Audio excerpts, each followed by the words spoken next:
Yung criteria of judging nila, depende po sa kanilang sagot. Yes, Matik po makakuha po sila ng 100%. Siyempre ano yan, relevance, kung masagot po nila ang tanong at kung paano nila i-deliver, sabihin ang kanilang sagot. Yun po ang pagbabasehan ng kanilang score. Naintindihan po ba? Okay, ngayon po. Partner, syempre sabihin din natin na bubunot sila ng madami tayong katanungang inihanda. Yes po. May nakahanda po tayong mga katanungan, hindi po ako nag-iipon ng pera. Ito po ay katanungan Na pinaghandaan ng ating mga masisipag na guro.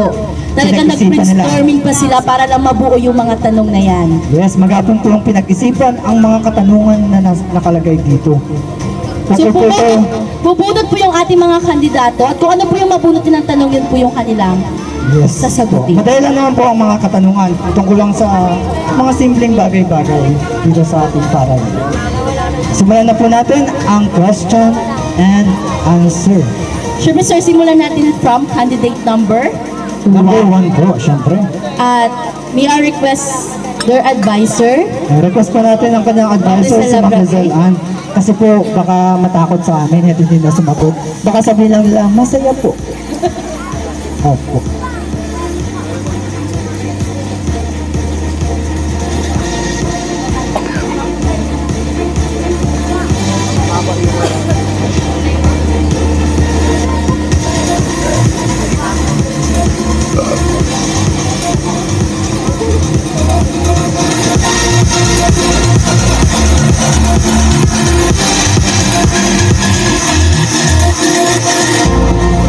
Alright, our candidate number 1.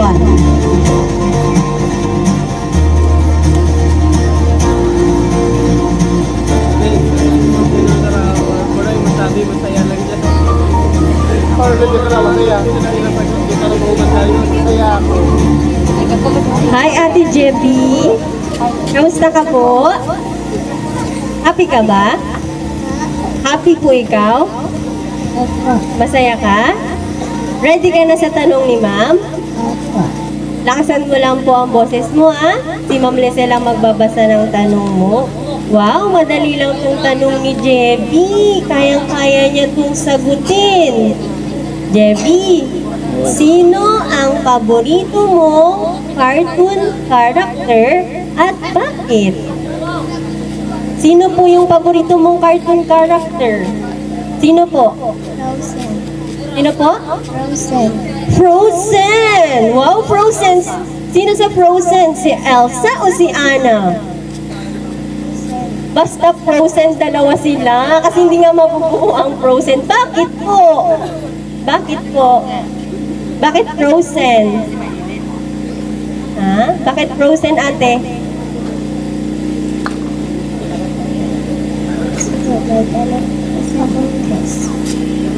Ay, kasi may ganun siyang dress. Very good. Kanino nang galing yung dress mo na yun? Wow, binigay ni Mama. Thank you po, Jebi.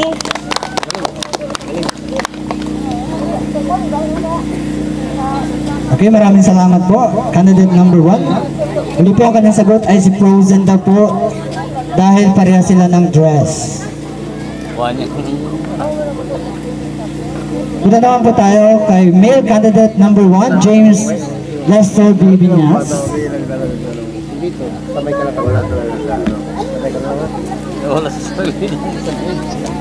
Palukul ko tinuha niya.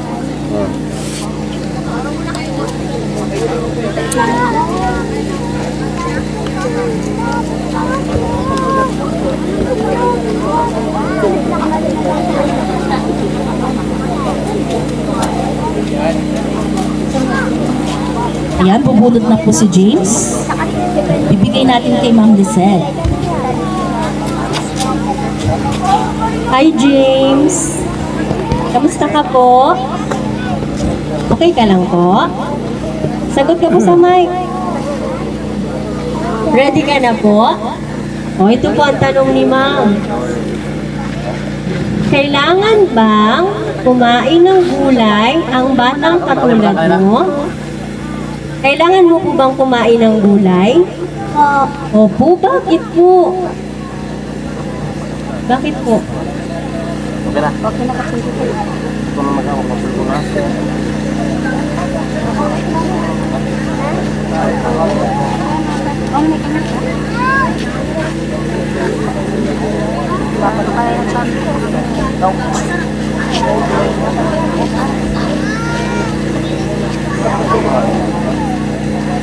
Makain ka po ba ng gulay, Kuya James? Makain ka po ba ng gulay? Anong gulay po ang paborito mo? Kalabasa? Masarap po ba ang kalabasa? Wow! Okay po, thank you po Kuya James. Ayan, palakpakan naman natin yung ating mga candidates number 1. Ngayon naman po, let's proceed sa candidate number 2.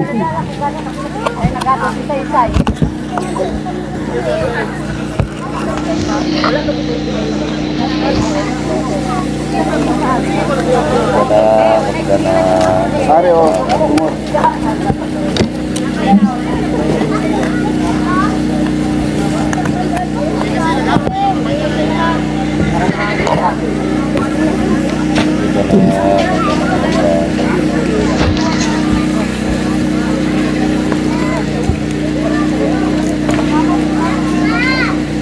Candidate number 2, ito yung tanong mo.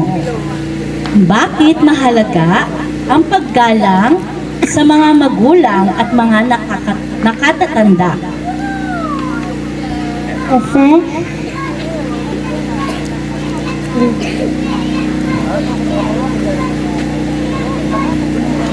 Ulitin ko yung tanong, bakit kailangan natin igalang yung ating magulang at yung mga nakatatanda sa atin? dahil sila nagpapakita ng respeto sa kapwa, bata, matanda, babae man o lalaki. Maraming salamat po at magandang gabi. Yes, thank you, candidate number 2. Ayan naman po, punta tayo sa candidate number 2 ng mga lalaki.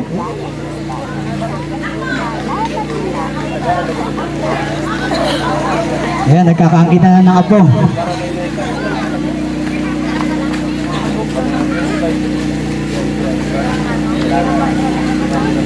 Doon sa judge natin, sa mga judges natin.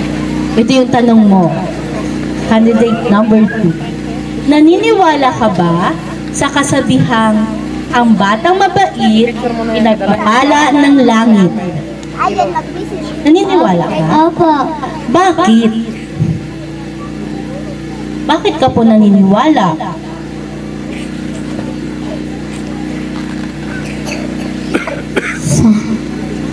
Salamat po sa Diyos. Pinagpala ang langit. Ayun, salamat sa Diyos dahil pinagpala ang langit. Okay na, pala po naman natin si candidate number 2. Ayan po. So habang sumasagot po sila, pwede po hindi muna tayo pumalakpak at magingay para bigyan sila ng time para magsagot. Maraming salamat po. Pagdalaman po tayo sa candidate number 3.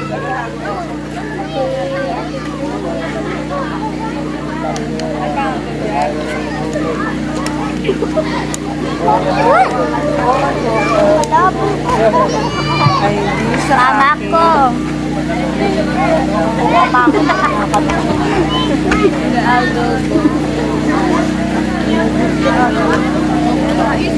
Ayan, Ashley, candidate number 3. Ito yung tanong mo.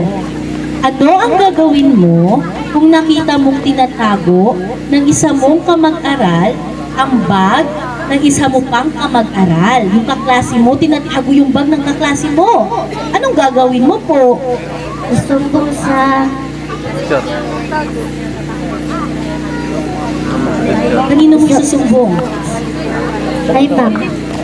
Bakit mo isusumbong kay ma'am? Para masabihin.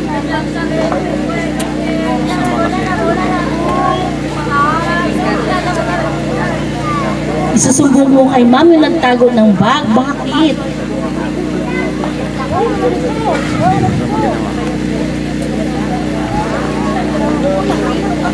Masama po ba yung pagtago ng bag? Opo. Ayun, masama. Okay, thank you, candidate number 3. Palakpakan naman natin yung candidate number 3. Maraming salamat po. Punta naman po tayo kay candidate number 3, Ivan Chavez. Parang ayaw pa tumayo ni Ivan. Parang ano pa, nahilo ka pa ba sa laban mo?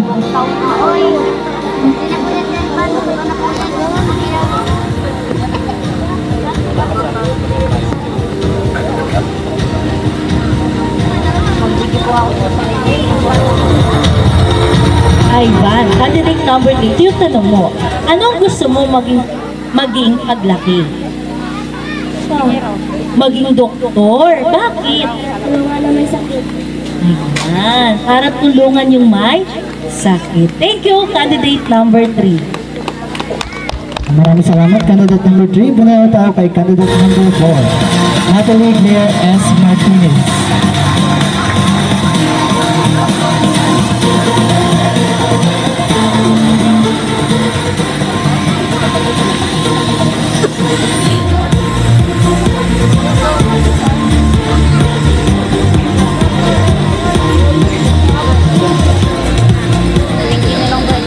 Okay, Natalie. Ito yung tanong mo. Kung may hotdog at gulay sa iyong harapan, alin ang pipiliin mong kainin? Gulay dahil masustansya at malusog sa katawan.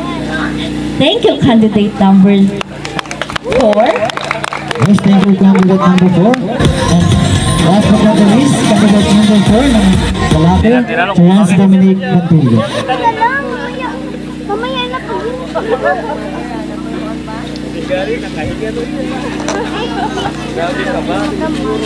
Alright, candidate number 4, ito yung tanong mo. Anong bagay ang gusto mong ipagpasalamat sa Diyos at bakit? Ulitin ko, ano yung bagay na gusto mong ipagpasalamat sa Diyos at bakit? Ang aking pamilya. Dahil po sila ang aking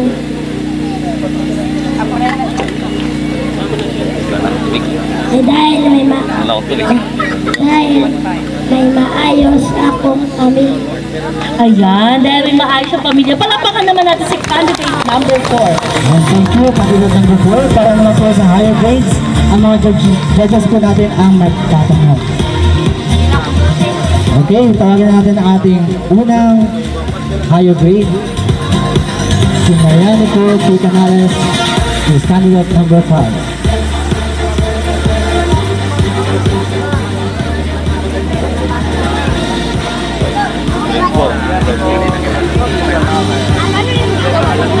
Nais po namin tawagin si Sir Aris na pumunta po dito sa harapan.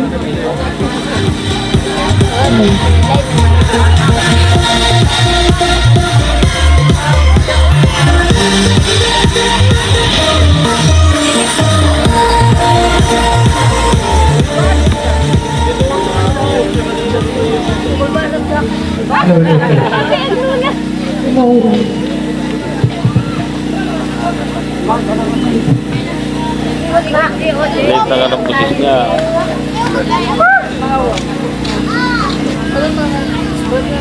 Okay, candidate number 5, makinig ng maayos. Ano kaya ang kahulugan ng tinuran ni Dr. Jose Rizal na ang hindi magmahal sa sariling wika ay higit pa sa amoy sa magahong dahan? Okay. Ano kaya ang kahulugan ng tinuturan ni Dr. Jose Rizal na ang hindi magmahal sa sariling wika ay higit pa ang amoy sa mabahong isda? Kailangang mahalin at pahalagahan ang sariling wika, hindi lamang ang sariling wika, pati na rin ang ating tradisyon. Mahalin natin ang sariling ating tatak Pinoy. Maraming salamat, candidate number 5.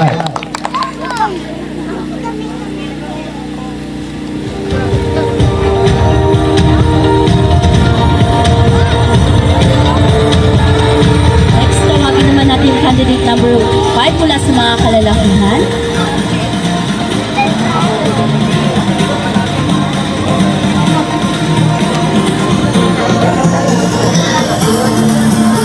Hello, good evening, candidate number 5. So, ito ang iyong tanong. Bilang isang batang lumaki sa napakagandang isla, paano ka makatutulong upang pangalagaan ang ating mga baybayin at mga yamang dagat? Ulitin ko ang tanong. Bilang isang batang lumaki sa napakagandang isla, paano ka makakatulong upang mapangalagaan ang ating baybayin at mga yamang dagat? Sa ating baybayin, dapat linisin araw-araw upang malinis tingnan. Para naman po sa ating yamang dagat, bawal gumamit ng dinamika upang hindi po masisira ang ating mga magagandang oras at manatiling matiwasay ang ating yamang dagat.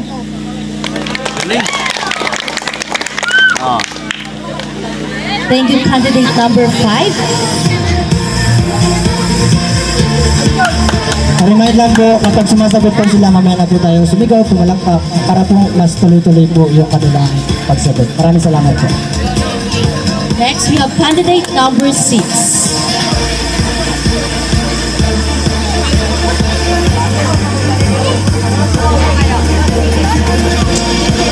Ulog ka muna.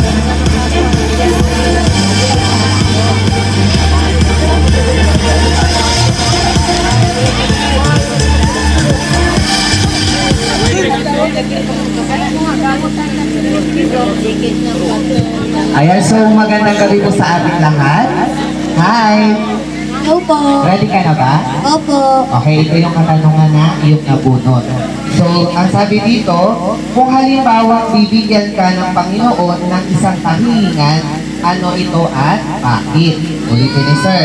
Kung halimbawa bibigyan ka ng Panginoon ng isang kahilingan, ano ito at bakit? Maraming salamat po sa napagandang tanong. Katulad po ni Haring Solomon, ang hihingin ko po ay karunungan para malaman ko po kung ano ang tama at mali. And I thank you! Thank you, candidate number 6. Mula naman sa nagkugapuhan natin mga kandidato.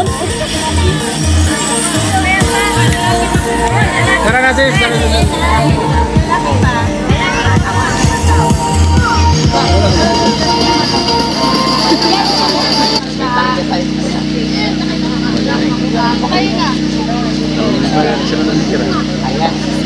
Ayan, so magandang gabi sa'yo at ito ang iyong nabunot na katanungan. Kung papipiliin ka, kalusugan o kayamanan, bakit? Ulitin ni Sir ang tanong. Kung papipiliin ka, kalusugan o kayamanan, bakit?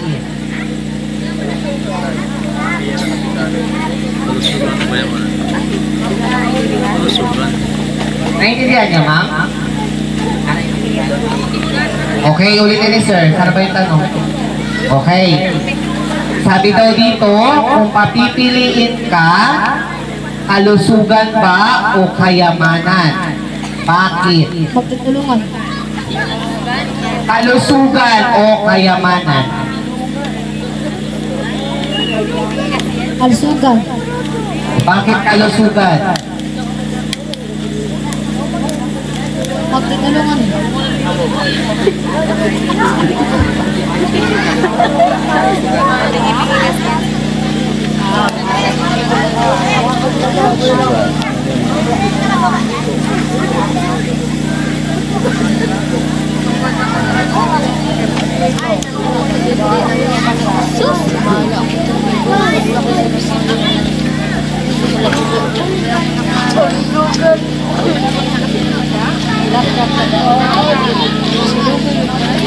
Dahil magtulungan. Thank you, candidate number 6. Tama, kailangan ng kalusugan dahil nakakatulong ito. And let's proceed sa ating last candidate. Candidate number 7.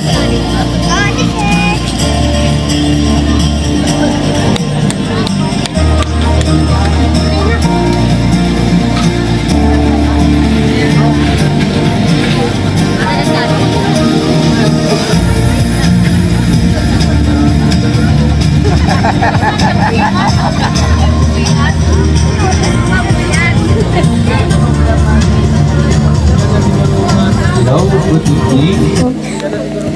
Candidate number 6, ito ang iyong katanungan. Okay. Paano ka magiging mabuting halimbawa sa kapwa mong mag-aral dito sa paaralan? Uulitin ko. Paano ka magiging mabuting halimbawa sa kapwa mong mag-aral dito sa paaralan? Maraming salamat po sa iyong napakagandang tanong.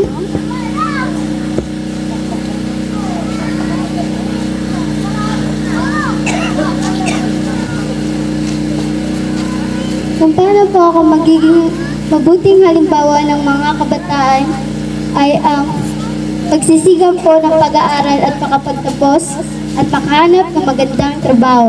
Yun lang po at maraming salamat.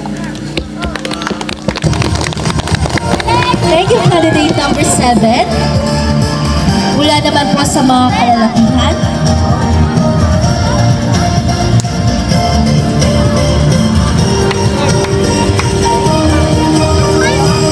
Hello? Candidate number 7. Ano ang katangihang meron ka na kaya mong ipagmalaki at bakit? Ulit. Ano ang katangihang meron ka na kaya mong ipagmalaki at bakit? Maraming salamat po sa napakagandang tanong. Ang katangian ko na kaya ko mong ipagmalaki ay ang isang masunurin at mapagmahal na anak sa kanyang mga magulang at ang mabait na kuya sa kanyang kapatid at lalong-lalo na po ang pagkakaroon ng respeto sa aking kapwa. At yun lang po, maraming salamat.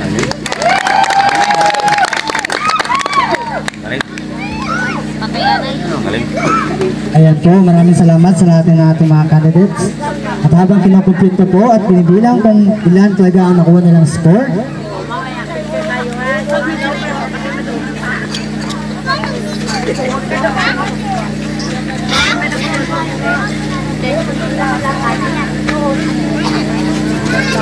so yan po, kinukumpleto na po ng ating mga tabulators ang kanilang score at maya-maya po ay malalaman na natin kung sino nga ba ang mag-uuwi ng corona. Ang sulatan po sila mag-uwi ng corona, pero sino ang tatanghaling hari at reyna ng Bilian BS 2024. So tabi lang po tayo. At